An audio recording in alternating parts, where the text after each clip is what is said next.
యెషయా గ్రంథం 10వ అధ్యాయం.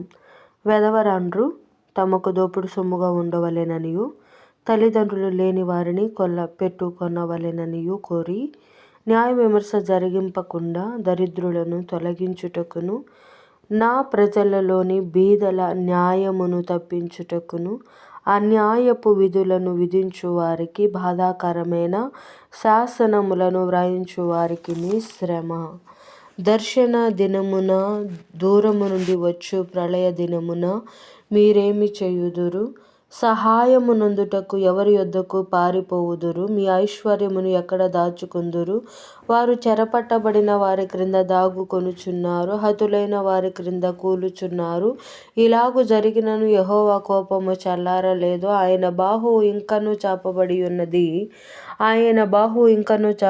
ఉన్నది. అష్షూరీయులకు శ్రమ. వారు నా కోపమునకు సాధనమైన దండము, నా దుడ్డు కర్ర, నా ఉగ్రత వారి చేతిలో ఉన్నది. భక్తిహీనులగు జనము మీదికి నేను వారిని పంపెదను. దోపుడు సొమ్ము దోచుకొనుటకును కొల్లపెట్టుటకును వీధులను త్రొక్కించుటకును నా ఉగ్రత పాత్రులగు జనులను గూర్చి వారికి ఆజ్ఞాపించెదను. అయితే అతడు అలాగనుకొనడు, అది అతని ఆలోచన కాదు. నాశనము చేయవలెననియు చాలా జనములను నిర్మూలము చేయవలెననియు అతని ఆలోచన. అతడిట్లనుకొనుచున్నాడు, నా అధిపతులందరూ మహారాజులు కారా? కల్నో కర్కెమీషు వలె నుండలేదా? హమాతు అర్పాదుల వలె నుండలేదా? షామ్రోను దమస్కు వలె నుండలేదా? విగ్రహములను పూజించు రాజ్యములు నా చేతికి చిక్కినవి గదా? వాటి విగ్రహములు యెరూషలేము షామ్రోనుల విగ్రహముల కంటే ఎక్కువైనవి గదా? షామ్రోనునకును దాని విగ్రహములకును నేను చేసినట్లు యెరూషలేమునకును దాని విగ్రహములకును చేయకపోదునా అనెను. కావున సీయోను కొండ మీదను యెరూషలేము మీదను ప్రభు తన కార్యమంతయు నెరవేర్చిన తరువాత నేను అష్షూరు రాజు యొక్క హృదయ గర్వము వలని ఫలమును బట్టియు అతని కన్నుల అహంకారపు చూపును బట్టియు అతన్ని శిక్షింతును. అతడు, నేను వివేకిని, నా బాహుబలము చేతను నా బుద్ధి చేతను అలాగు చేసి తిని. నేను జనుల సరిహద్దులను మార్చి వారి ఖజానాలను దోచుకొంటిని. మహాబలిష్ఠుడనై సింహాసనాసీనులను త్రోసివేసి తిని. పక్షి గూటిలో ఒకడు చెయ్యి వేసినట్లు జనముల ఆస్తి నా చేత చిక్కెను.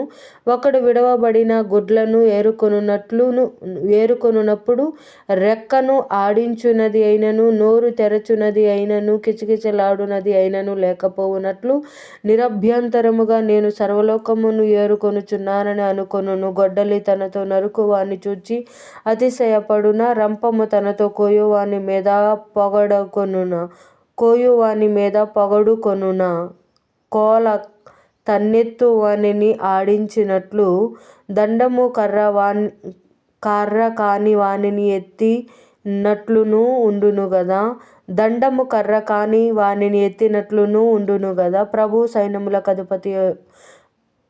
ప్రభువును సైన్యములకు అధిపతియునగు యెహోవా బలిసిన అష్షూరీయుల మీదికి క్షయరోగము పంపును.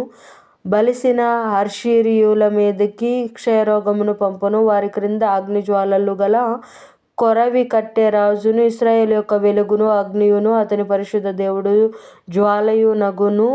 అది అష్షూరు యొక్క బలురక్కసి చెట్లకును గచ్చపొదలకును అంటుకుని ఒక దినమున వాటిని మ్రింగివేయును. ఒకడు వ్యాధిగ్రస్తుడై క్షీణించిపోవునట్లుగా శరీర ప్రాణములతో కూడా అతని అడవికిని అతని ఫలభరితమైన పొలములకును కలిగిన మహిమను అది నాశనము చేయును. అతని అడవి చెట్లు శేషము కొంచెమగును, బాలుడు వాటిని లెక్క పెట్టవచ్చును. ఆ దినమున ఇశ్రాయేలు శేషమును యాకోబు కుటుంబీకులలో తప్పించుకొనిన వారును తమను హతము చేసిన వానిని ఇకను ఆశ్రయింపక సత్యమును బట్టి ఇశ్రాయేలీయుల పరిశుద్ధ దేవుడైన యెహోవాను నిజముగా ఆశ్రయించుదురు. శేషము తిరుగును, యాకోబు శేషము బలవంతుడగు దేవుని వైపు తిరుగును. నీ జనులైన ఇశ్రాయేలు సముద్రపు ఇసుక వలె ఉండినను దానిలో శేషమే తిరుగును. సమూల నాశనము నిర్ణయింపబడెను, నీటి ప్రవాహము వలె వచ్చును.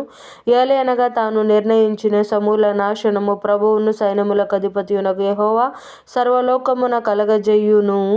ప్రభువును సైన్యములకు అధిపతియునగు యెహోవా ఇలాగు సెలవిచ్చుచున్నాడు, సియోనులో నివసించుచున్న నా జనులారా, ఐగుప్తీయులు చేసినట్టు అషూరు కర్రతో నిన్ను కొట్టి నీ మీద తన దండము ఎత్తినను వానికి భయపడకము. ఇకను కొద్ది కాలమైన తరువాత నా కోపము చల్లారును, వారిని నాశనము చేయుటకు నా ఉగ్రత తిరుగును. ఓరేబు కొండ మీద మిద్యానును హతము చేసినట్లు సైన్యములకు అధిపతియగు యెహోవా తన కొరడాలను వాని మీద ఆడించును. ఆయన దండము సముద్రము వరకు వచ్చును. ఐగుప్తీయులు దండమెత్తినట్లు ఆయన దానిని ఎత్తును. ఆ దినమున నీ భుజముల మీద నుండి అతని బరువు తీసివేయబడును, నీ మెడ మీద నుండి అతని కాడి కొట్టివేయబడును. నీవు బలిసినందున ఆ కాడి విరగొట్టబడును. అషూరీయులు అయాతు మీద పడుచున్నారు, మిగ్రోను మార్గముగా పోచున్నారు, మిక్మషులో తమ సామగ్రి ఉంచుచున్నారు. వారు కొండ సందు దాటి వచ్చుచున్నారు.